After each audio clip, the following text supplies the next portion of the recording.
What you guys got another video on the first things to change in Windows 11 26H2. Once this is rolled out to you, there's going to be a lot of settings that might be reset or some of the settings you might want to change in that operating system. And that's what we're going to be taking a look at today. Now, I know you can do a lot of this with tools like WinHance and Chris Titus Tech's WinUtil. I know you can use those, but some people don't want to use those and they want to be able to do it with just some of the settings inside Windows. You can also use Group Policy Editor if you have Windows 11 Pro.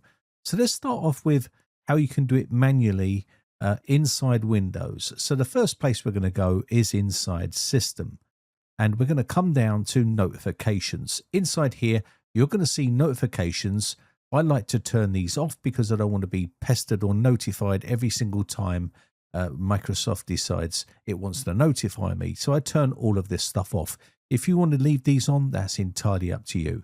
I've also got Do Not Disturb turned on, and this means that notifications will be sent directly to the Notifications Center. Now remember, everyone is going to have different settings they want to enable. Some people might want some notifications sent to them on their computer. I personally turn all of this stuff off. In fact, I turn pretty much a lot of settings off inside Windows.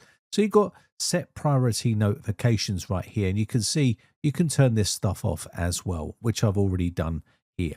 Next, let's move on to focus.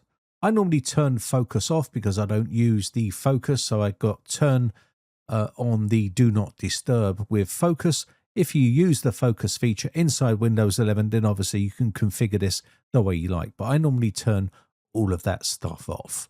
So let's move on to the next section right here. And there's a little hidden section underneath here called Additional Settings. This is to get tips and suggestions when using Windows, and then suggest ways to get the most out of Windows and finish settings up on this device. I normally uncheck both of these so I don't get pestered, because this is what Microsoft want to do with these hidden additional settings here. So I normally take those out. Let's move on to the next section right here and go back. And let's move on to the power section. Now the power section is something that a lot of people like to set up.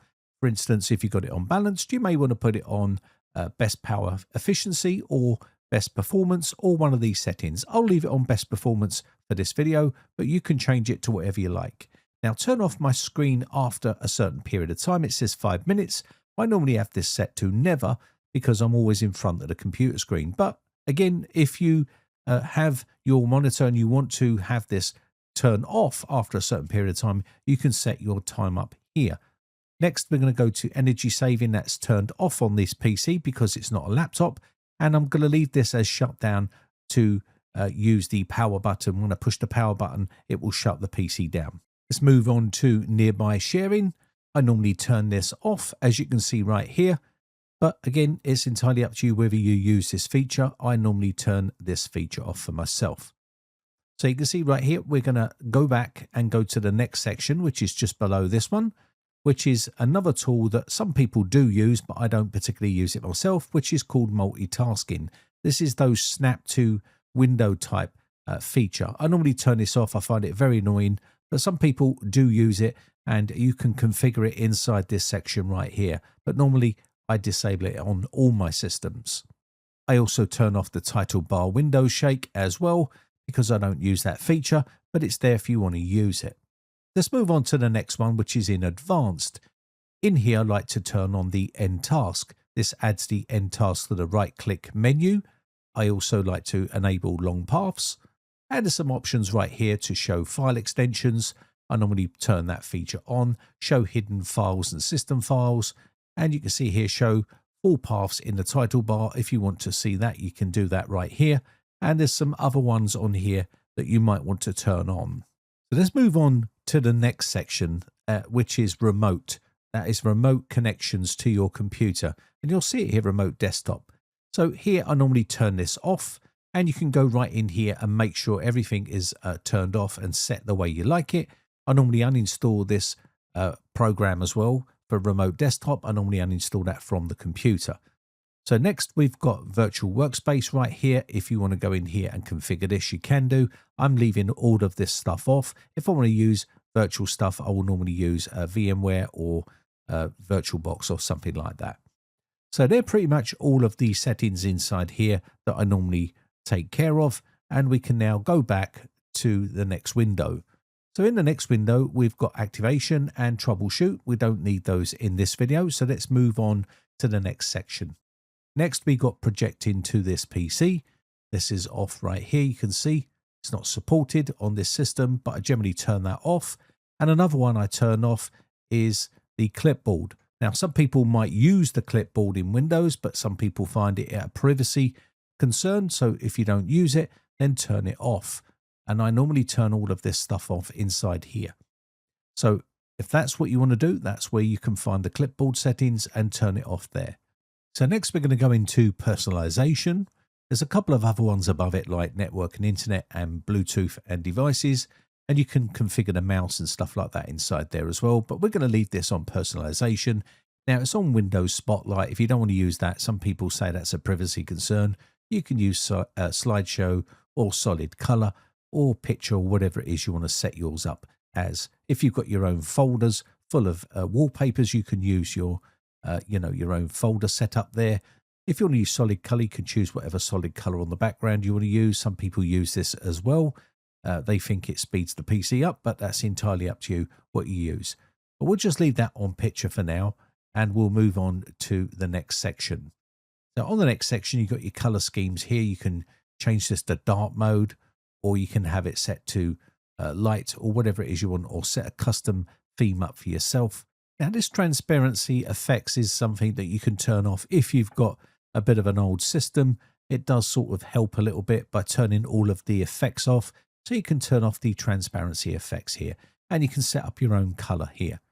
So that is pretty much that option right there. And there's a couple of options down here normally that you can configure, but these are all grayed out because the system is obviously not activated as well. So let's go down to the next option right here, and you've got your themes. You can configure here if you want to configure those, but we're not going to be going into there now. Now the lock screen does have some settings in here that you can configure, and you'll see right here it's got Windows Spotlight. I would normally put this on picture or something like that, or you can just have it as a plain background. And also you can see show the lock screen background picture on the sign-in screen. You can toggle that off. If you don't want that to happen here, you can just turn that off. So next, you got your screen timeout here and your screensaver. You can configure all that stuff there if you want to.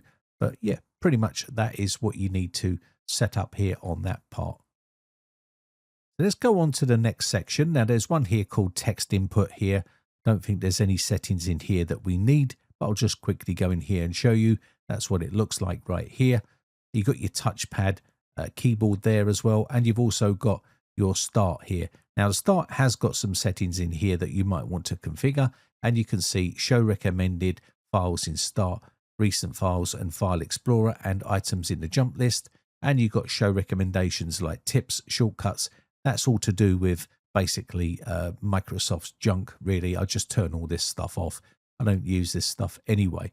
So depending on how you want to set yours up, you would just go ahead and toggle off what you don't need. But I think the main one there is show recommendations for tips, shortcuts, new apps and more.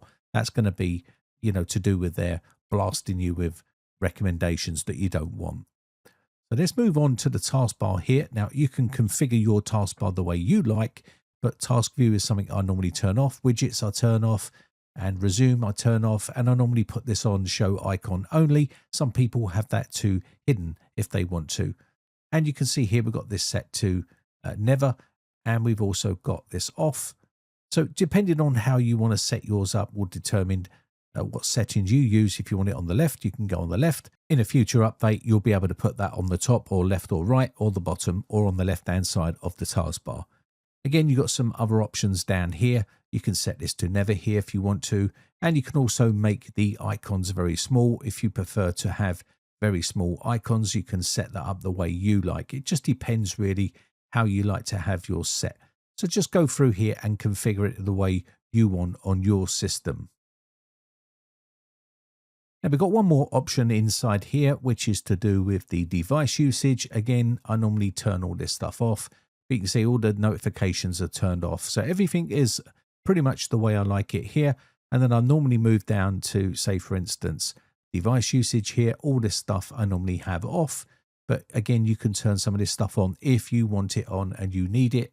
By all means, go ahead and toggle those on.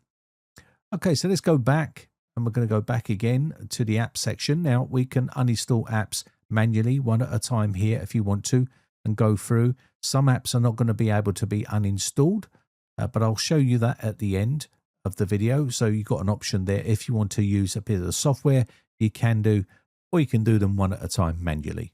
Also, accounts, you can see I'm using a local account here. You would just sign out of the Microsoft account. Someone was asking how to do that the other day. You just come in here and sign out.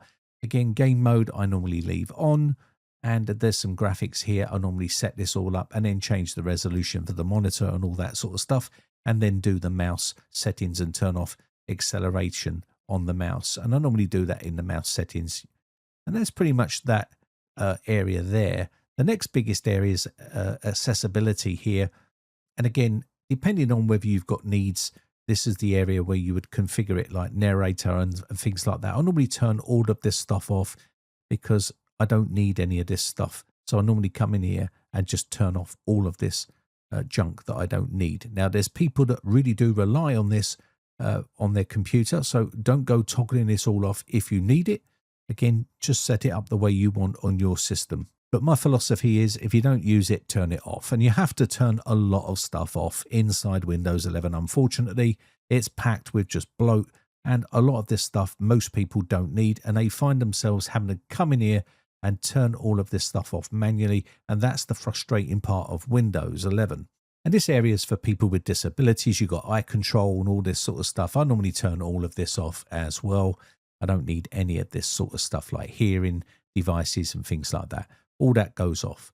Next is the privacy and security. This section right here obviously is the main concern for a lot of people.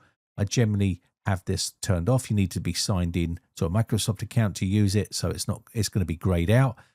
Underneath here, recommendations and offers. I normally turn a lot of this stuff off, if not all of it. I just go through personalized offers. It's just the way Microsoft use this section to be able to pump, pop-ups and advertisements and things like that to you. So I generally just turn a lot of this stuff off. Advertising IDs, another big one that you might want to turn off. And also, you can see right here, show notifications in settings. I don't need all that sort of stuff.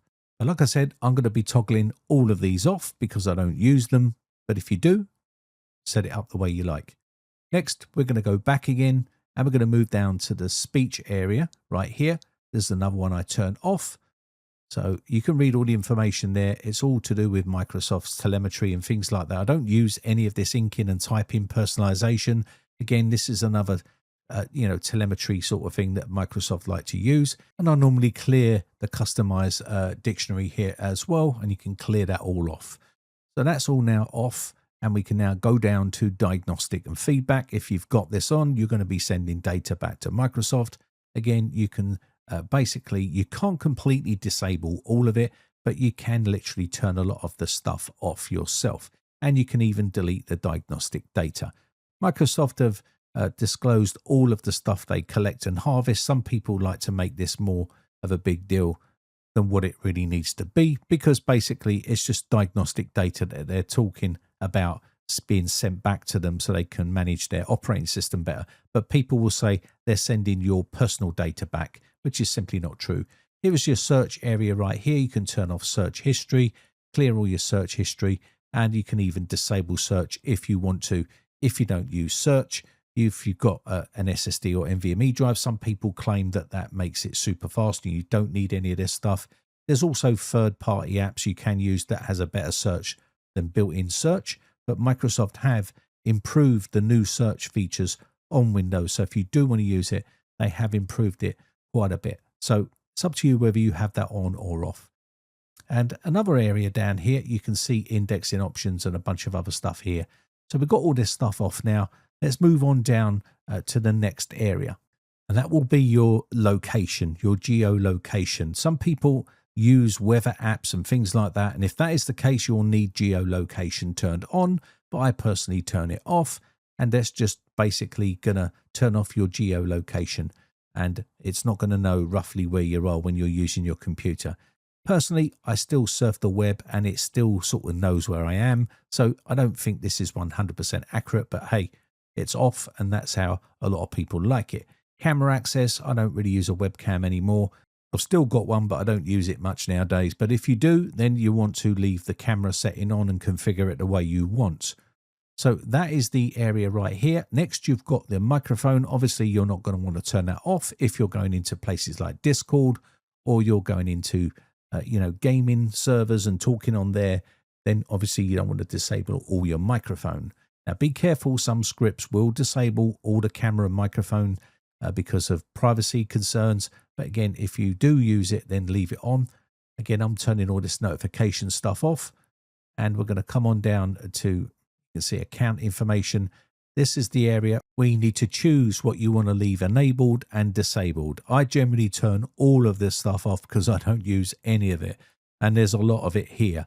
But if you do, then obviously don't go ahead and just turn it all off. But if you use some of these features, then obviously leave them alone and configure them the way you want on your PC. But I generally turn all of this off, every single bit of it. And I normally do all of these settings inside group policy. I've got my group policy files. I just drop them in the folder inside the Windows directory, and straight away all of these will be forced turned off and they will not be able to be turned back on because they're a policy, unlike what some people say that these turn themselves on. When they're in this state here, when you're just toggling them off, if you do a feature update, there's a strong possibility that these could end up turning themselves back on. So that is the reason why I use Group Policy Editor. And as far as I know, it's the best way of turning off a lot of stuff. It's better than WinUtil and WinHance and all these other programs, in my personal opinion. And I use Group Policy Editor all the time. And that's what I use on my system. You do need to have a Windows 11 or Windows 10 Pro and above operating system to use Group Policy Editor. If you're on Windows 10 or Windows 11 Home Editions, then you'll need to use Policy Plus, which is a free program that is just exactly like Group Policy Editor, and it will allow you to do all of the same settings and turn all of this stuff off via a policy. And that's what the best method is, in my personal opinion. But hey, it takes me seconds. I don't have to go through and do all of this one at a time because I've already done this once, and I save my files, export them, and then just import them on any machine that I use. And believe it or not, it takes literally seconds. It doesn't take a long time at all. It's actually faster than WinHance and WinUtil. It's just basically the fastest way of doing it as far as I'm concerned. But hey, that's open for debate. Let me know your thoughts in the comments section down below. Anyway, with that said, let's go ahead and I'm just going to disable all of this stuff here. Now, of course, it goes without saying that you should be concentrating on disabling recall, Windows recall, even though it's not on a standard Windows system. It still runs there as like a service. You want to turn that off, and you definitely want to try to get rid of AI from the operating system unless you're one of these people that use AI inside Windows. If that is the case, then leave it alone and leave it on your system. But I generally turn all of that off. Now, you do have your pause for Windows updates here. I generally come in here and make a couple of little changes here that I like to toggle on or disable. There's not a lot, but I generally do this as well. And that's the way I set mine up. So notify me when a restart is required, rather than just shutting down and restarting. I want it to notify me first so I can change the time if I'm busy on the computer. I like to set this to manual normally, and I would set it up manual for times when I'm not using a computer. But if you leave it automatically, it's not going to give you any sort of options really. But that's normally what I just set up inside here. And you can then go back and then configure some of the other stuff inside here. If you want to configure this more properly, you can do this in Group Policy Editor as well. Make sure Quick Machine Recovery should be on by default now. And there's a couple of other settings like Point in Time Restore. I would generally enable that now because that's a new restore feature that Microsoft are rolling out. And you've also got System Restore, which is still functional. So if you want to use that, you can do.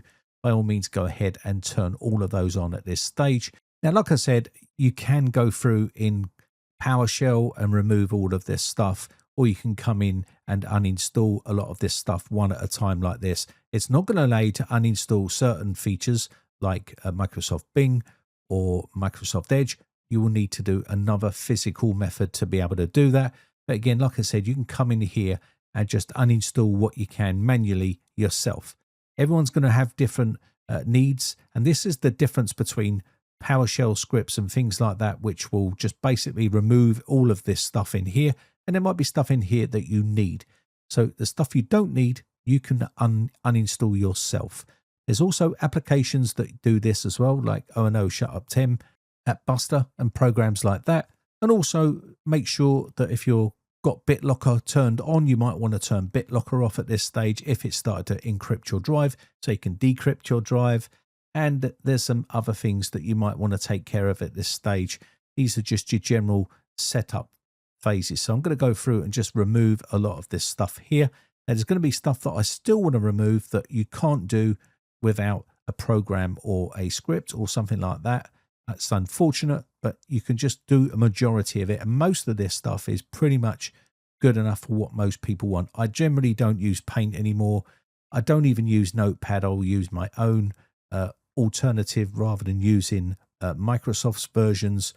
And the less of this stuff you have on the system, the more snappier Windows feels to me than having all this bloat. So this is about as far as you're going to get when you uninstall manually. There's a couple of other things you can remove, like Calculator and Terminal, but I would leave the Terminal in. You've got web media extensions. You can remove that as well. You can remove the remote desktop connections. You can uninstall that as well, but you will need to restart the system, and I will remove some other stuff. Now, you can still go ahead and get Edge off the system.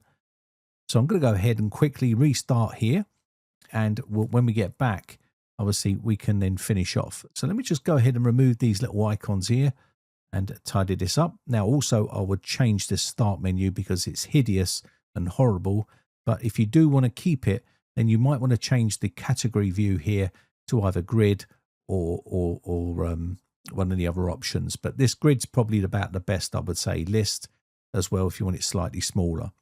But that's about as good as that's going to get really for that particular menu. Now they are releasing a new menu which is more customizable, but it's not great.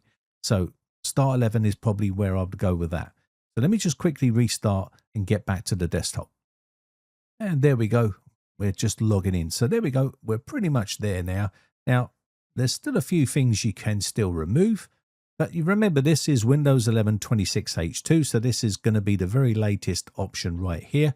There's a few bits in here that we can still tidy up and remove, like phone link and other things like that. But you are going to need to use a program to do that. So if you do want to clean it a little bit more and reduce a lot of the bloat in here, then you can use something like O&O Shutup 10, which is a real safe program, and it allows you to restore back your settings. This also deals with a lot of privacy concerns. And you've also got the AppBuster. So I would just go through and normally check mark some of the stuff that I don't need. These are the things that you can't uninstall manually, and you might need to use a program to do it. So just go through here. Now, of course, WinHance and WinUtil will deal with these problems as well. But if you're going to go down that route, you may as well just, use that to do the whole thing anyway. But if you're not up for any sort of applications, then basically that video would have ended where we just finished rebooting the system, because there's not much else you can do manually. But if you want to take it a little stage further, then obviously O&O AppBuster is pretty good, and you can use this to remove some of the stuff you couldn't uninstall. So let's go ahead and remove some of this stuff here. And you can see now we've got hardly any apps here that's remaining. And there's a few other ones here that you can take care of. If you're using programs like VLC, you might not need the media player on here for Windows. So you can go ahead and just remove all of this bloat like so. So let's leave it right there because we've got most of this removed. There is a way to remove Microsoft Edge. I've made videos on that. So if you want to check my channel out, you can go ahead and watch that. I'm not going to cover it in this video, but you can remove it still, and you'll be able to remove that completely. You will need another browser, of course, but that's out of the scope of this video. So let's go ahead and close that off. Now, there is one more application you can use from O&O, and that's O&O Shutup 10++. And this is going to allow you to take care of a lot of the privacy concerns that you might have. If you don't have any more privacy concerns after you've done what we've already done, then this video is going to end here. But if you do want to, claw back some privacy from Microsoft, then you can use this program. It's completely reversible and it gives you a full breakdown of what you need. So I'm going to go ahead and do the yellow option right here, and we're going to create a restore point. The only option you're going to need to do once you've run that option is to come down and toggle the microphone back on so you can use it, because it will block it. That's the only option if you use the microphone. If you don't, then you can leave it as is. Now inside here as well, we've got some options here like AI. If you want to completely remove AI here, you can click on this option right here to remove, and you can see already up the top, Copilot functionality is already deactivated because it's got a green tick there. So I'm just going to go ahead and do this one right here because I do want to remove all of that from the system. So that's all now green. We've got secure boot here. You can check the secure boot to make sure you got the 2023 certificate status here, and it says it's installed on this system, which means that's good. And we're pretty much covered here for this. You've got current user and local machine. So depending on how you want to set this up, you can run it on whatever version you want. There's some other options in here for more extreme measures, but we're going to leave those alone for this video. And I think you'll pretty much agree that that's pretty much all you need to do, really. It's a bit of a long-winded way of doing it, but some people just refuse to use any sort of scripts or things like that. And some people don't even want to use programs like this. And if that's the case, you could have ended the video at uninstalling applications manually yourself. And that's pretty much as far as you can take it. Now, there's one more thing I want to quickly do here, and that is to remove the start menu and use something like Start 11. And I think you agree that menu is no good for me. And if you want to make Windows 11 great again, then you can use this option here and just get Start 11, get it downloaded, get it installed. It's not free, but it's not a lot of money. And all you need to do is to change it. Just go ahead and install it. So let me go ahead and get this installed on the system. They've got loads of menu options. I'm going to go with a Windows Pro style, but you can choose whatever you like and customize it because it does have full customization. I'm going to leave it like this just for now, just for this video, but it's a much nicer experience. And I guarantee you, if you follow these steps, you'll make Windows 11 much more enjoyable and much more user-friendly compared to the way it is straight out of the box. And that's pretty much it for the setup and the settings phase for Windows 11 26H2. There's a couple of little other options that you might want to use inside Windows, and I'll quickly show you those as well. So let's go back to File Explorer here, and we'll open this up. And inside here, you'll see that we've got this look right here. If you want to change all of that, you can just right click on this PC, go to Properties, and this will open up the new window because they're removing all of the old legacy methods. But from here, you can see we're running 26H2 here.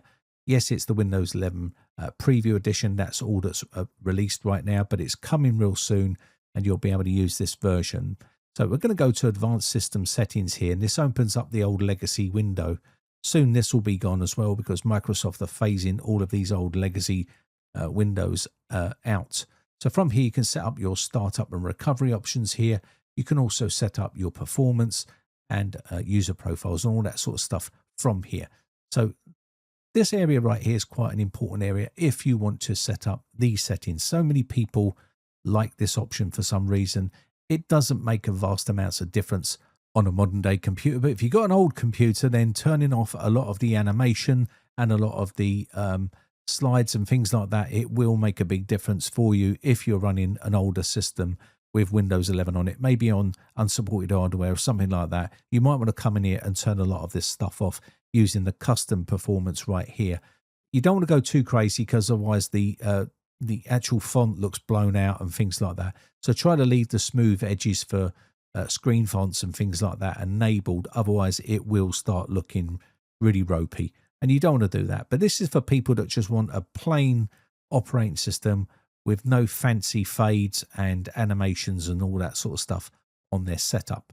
So this one right here, show window contents while dragging, is something that a lot of people like to turn off. It does look a bit weird when you're dragging windows. I'll show you what that looks like so you'll get an idea. But basically it does reduce the amount of lag if you've got an old system taking that off, like show Windows contents while dragging, does help with the system. You'll see it goes invisible. There's a little black line around it. That's with it turned off.